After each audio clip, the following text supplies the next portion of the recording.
three of us to talk about the new digital skills of marketing. I'm Filipe Carrera, and I will try to lead the chaos that will be this conversation, because it will be a conversation. It will not be this kind of boring thing that people will talk, say their thing, and then pass to the other one. So it will be a conversation. So we're here with me. I have Chris, and Chris is a hiker. He likes to go around the world and basically Grand Canyon things. So that is serious hiking. Well, Gabriel, you look at him and he has the look of a gamer. So clearly, and even has the headset of a gamer. So he's a gamer. He's a serious gamer, but also he's a serious worker. So it's not only games, not only fun. So, Chris, let's start with the first question for you. Are you looking for experts, let's say expert in analytics, expert in paid advertising, or you are looking for people that have more broad experience, more broad knowledge? Or is that possible? Because in digital marketing, we have a lot of things that are different and specific. What you are looking more, because you are also recruiting. Yeah, no, great question. For us, there are so many different specialties in digital marketing. And while we do look for specialists, we'll look for somebody that has paid experience or content experience or analytics experience. Ultimately, we're looking for somebody that's more nimble. We're looking for someone who understands all that digital marketing is, so that they understand what their talent or their expertise and how that'll play out for a client in terms of the campaign. So we're looking for people that have a lot of knowledge about how it all comes together. So basically, sorry to interrupt, but what the idea is that people should, let's say in the beginning of their career, they should go around and to understand what are their let's say their passion about before trying to be very specialized. Is that what you are saying? Yeah, it's something that I would tell you, that you might come in and say, look, I'm a content person. I develop content, but understanding how that content's going to be used, whether it's a paid or organic format or channel, social media, understanding how that's going to be used so that it's effective. We tell people that this is lifelong learning, and with so much with digital changing so quickly, you've got to be open to new ideas. So we are looking for people that have deep experience in certain areas, but they've got to know how that experience is going to play out with other parts of our agency in terms of the discipline. So having a good knowledge about paid or having a good knowledge about SEO in addition to your base knowledge really helps a lot. Okay, so this actually connects with my next question. Filipe, we can't hear you. We can see your lips moving, but we can't hear you.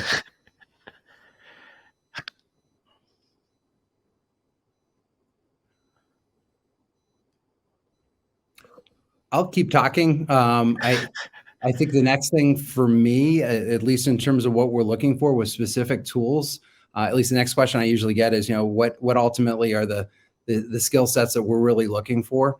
I'll tell you anymore. Writing. You might be really good at spreadsheets or math, et cetera, but it's people that can write and communicate effectively. That's what is most important for us. Because I find if you can write, you can do just about anything, and that makes that's a big difference for us. The other piece of this, and it's funny, it's like a right brain, left brain kind of thing, where if I'm good at content, then maybe I don't like numbers. We're finding that you've got to be good with numbers. Analytics tools. It used to be Google Analytics was sort of the standard, and I would tell you that you absolutely need to understand Google Analytics. But with that, any of the analytics tools, whether it be social media channels, so that you understand exactly what's happening, what's effective, what's not working, so that you can optimize as you're going. That becomes very, very important for us as well. And I think the third thing, just to add to this, just attitude and willingness to learn. As I mentioned, there's so much that happens right now with digital marketing, so many new toys, so to speak, that are constantly coming online. And because of that, we're always looking, we're always learning. And one of the questions I ask a lot of our candidates is simply, hey, tell me, if you don't know the answer to this, how would you find that out? And walk me through where you take it. And anymore, I got to tell you, most of our team members today are really smart in figuring these things out. So. And usually people are really focused on the technical skills, but I think nowadays they actually need broader knowledge on other things, such as, for example, project management. I think something that should be really important. And there are a lot of soft skills that actually plays into how the professional deals with every situation, right? By the way, sorry, and now I have microphone. I think the platform did something here strange because I had microphone. I didn't do anything. I was talking with you, and suddenly I looked like Nemo in an aquarium. So, Gabriel, so taking to you, what this 2020 was a really, really strange year, and 2021 also. So we are still living this. How do you think the role of marketing, if it will be redefined in the age of post-COVID-19? What do you think that will be the biggest changes? Well, I'm a true believer that in order to plan for the future, we need to look at the past so that we can actually understand what's going on. So I usually look at marketing, especially in the past.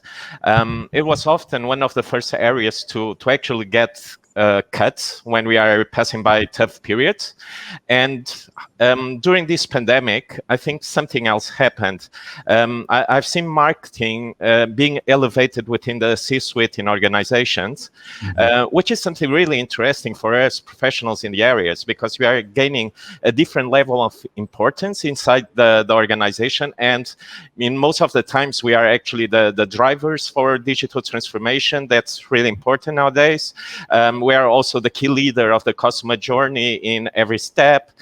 And also, in most of the times, we actually are the voice of the consumers. And I think all these things are really very important to all the functional leaders inside the organizations.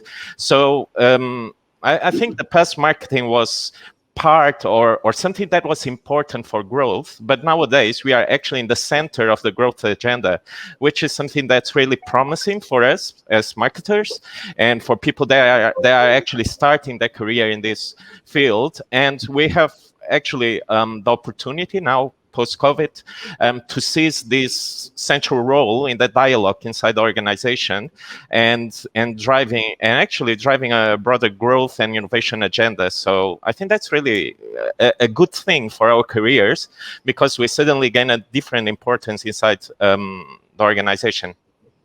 Chris, imagine that now we are talking with somebody that is starting off a career in digital marketing. What would be, and I will ask the same question to Gabriel, what will be your bet in terms of area that a professional should bet in terms of their future in digital marketing?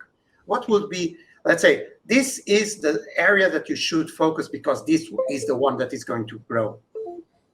Great question. And it honestly all comes back to numbers. It's analytics. If you really look at digital marketing is essentially understanding online behavior, and it's either reinforcing a behavior or creating a new one. And so much of that today is understanding how your content is being utilized, or where and how you are getting visitors or customers into your digital marketing funnel. It's that knowledge of being able to explain, here's what's happening and here's how we can influence it and here's how we can do things better. That's really key. So it's understanding numbers and not being afraid of them, regardless if you're a writer or if you are another skill set, even a producer or in that area. But it's really understanding the numbers behind it all to understand how it all comes together and what's effective and what's truly working versus what's just creating traffic, but you're not getting sales or you're not truly engaging. So basically, Chris, one thing that people, when they decided to come to marketing, to communication, they basically were escaping mathematics, logical thinking, basically. And now suddenly it's a trap. People are like getting this. Now it's all about metrics and analytics. Do you agree with that, Gabriel? Well, yeah. Partially, yes, because I think of course, we have been gathering and analyzing data for quite a few years already, right? It's not something new, but I think the way we actually draw insights from them have been changing. I look at numbers, and usually they give me dimensions and quantities of stuff. But if we want to go to a deeper layer in order to really understand the market and the consumers, sometimes we don't get the whys and the reasons from the numbers. I may be a little old school, but I'm still the kind of person that actually... You don't look old school, by the yeah, way. but I look more old school because I have the white hair and everything. Well, I'm still like the marketer that thinks that's really important to sit down and talk to some customers. Of course, we won't get the same kind of insights from numbers that can be extrapolated to a larger universe of people, but sometimes we need to speak to them and ask them, so why do you prefer this product than that? Why is this experience actually better than the one we had before? And that's something that's quite interesting. And to answer directly your question, I think if the marketers actually welcome and appreciate automation, their fear from numbers can be something that can be solved easily, because there are a lot of tools that actually help us look at the numbers and actually help us get insights from them. So automation is something that I think a lot of marketers, and especially people who are starting nowadays, should look into, and not just automation per se, but everything related to AI, blockchain, and stuff like that can help us so make it's not more only sense. fashionable. It is. There are tools, really tools that you have to understand. It's not the blockchain is not only Bitcoin and things like this. Yeah, it is technology that is going to change the way we interact, even with our customers. Yeah, and I think when we embrace that, we can actually get to a place that we will make a huge jump in efficiency everywhere, because there are a lot of things that we do and take a lot of time that a machine, I'll say that way, a machine can actually solve it quite faster and without human error in the process. Mm-hmm. And that's something that I think is really important nowadays. Okay, we have one question that comes from the Q&A section. And any of you, actually we have two questions. The other one is coming from the chat. And so what are the main characteristics we should have in count to promote job positions? What would be the marketing strategy for this? Any thoughts about this? Chris, Gabriel? Do you want to go first, or should I? You can go first if you want, Chris. Go full alphabetic, Chris. There you go. What are the main attributes that we're looking for? I would tell you that there's a base knowledge of whatever that might be. If it's a paid position or paid digital position, or if it's content creation or analytics, you're obviously looking for those. But ultimately, I'm looking for attitude. I'm looking for people that can show me that you are really willing to learn and learn quickly, knowing that so much of this changes. I'm also looking for somebody that understands how to brand themselves. Everything obviously comes via emails today. I'll tell you, if you really want to stand out, send something through the post office, because we just don't get that anymore, and it does stand out. But I think for us, we're always looking for people. We want to see how people think. It's not just that you know the skills and how to do them. We want to see how you problem solve and where you go with it. That for us is an important attribute, and that's one of the things that we really look for when we do our interviews. But there's the base skills and understanding those, and that's what you essentially ask for. But then it's seeing how you apply those skills and how you think. That's really what stands out. Yeah, and also since everything is evolving so fast in digital, I think that attitude of someone that's actually a lifelong learner and someone that's curious and hungry for developing and investing in new skills throughout their career, something that's really important, because that's something that's actually promising and should be really count for something. And for me especially, something that's really important. If someone comes to me and shows me that he already knows everything and there's no need to learn something new, I actually feel like that person will be stagnant in their career really fast. We have another question actually coming from the chat area. If you have any question, put it through the Q&A, that would be, it is easier for us to see, because the time is short, so it's easier like that. And the question is, some agencies and corporations are stopping to accepting to receive CVs and resumes and looking for desired doers, creators, how we can change to this new environment of recruitment. One, let's say, challenging thought for you guys.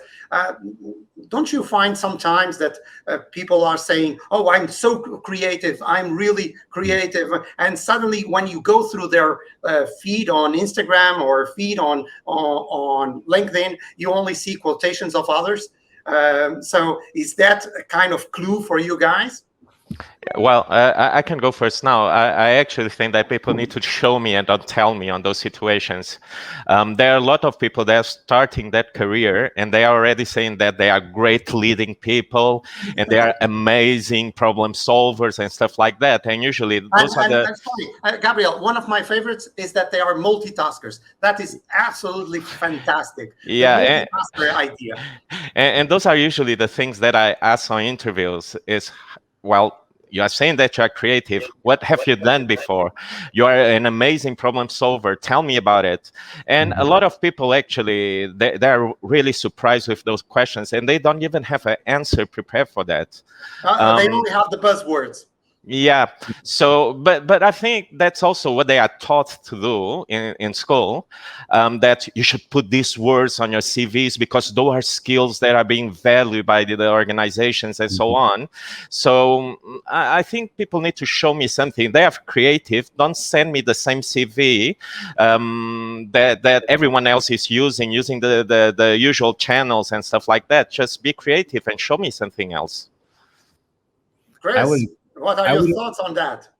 I would agree with that. And I would also tell you, at least when I'm looking at candidates, I want to see that you've checked out my LinkedIn profile. I want to see that you've gone to my company's website as well as our profile on our social media channels. Just as Gabriel said, I like to go and I like to look at their work. I like to see what type of branding they're doing for themselves on LinkedIn or other places. Obviously, you don't want anything embarrassing out there, but if you say that you're a fantastic designer, I want to see that. It goes beyond just saying it, but actually seeing it and showing how you really present yourself. I think it's important for everybody to understand anymore that we all create a digital footprint. And so it's very easy for us as hirers to go and look and see, you say this, but are you doing this? Or, hey, blow me away before we even talk by coming in and looking at your LinkedIn or looking at some of the pieces that you've attached. Basically, are you walking the talk?